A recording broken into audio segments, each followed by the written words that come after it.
ഇത് സത്യമല്ലെന്ന് ഉറപ്പിച്ച് പറയാൻ പറ്റുമെങ്കിൽ മാത്രം ഇയാൾ എന്നെ കൺവിൻസ് ചെയ്യാൻ ശ്രമിച്ചാൽ മതി. അത് പിന്നെ പപ്പ, ഒരു കള്ളം മറയ്ക്കാൻ പുതിയതൊന്ന് പറഞ്ഞ് ബുദ്ധിമുട്ടണ്ട. എന്നേക്കാൾ നന്നായി താൻ എൻ്റെ മോളെ കെയർ ചെയ്യുമെന്നൊരു വിശ്വാസം ഉണ്ടായിരുന്നു എനിക്ക്. ആരോടും പറയാതെ നിത്യ എന്തിനാണ് ഈ കാര്യം മറച്ചു വെച്ചതെന്ന് എനിക്കറിയില്ല.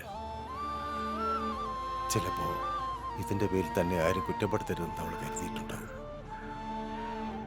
എന്തൊക്കെ പറഞ്ഞാലും ചെയ്താലും അവൾക്ക് തന്നെ ഒരുപാട് ഇഷ്ടമായിരുന്നു. ഇതറിഞ്ഞപ്പോൾ തന്നെ എൻ്റെ മോള് പാതി ഭരിച്ചിട്ടുണ്ടാവും.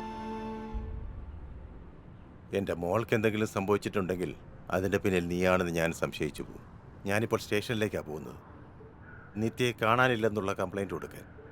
അവരന്വേഷിച്ച് വരുമ്പോൾ പ്രതിസ്ഥാനത്ത് ഒരിക്കലും തൻ്റെ പേരാവരുത്.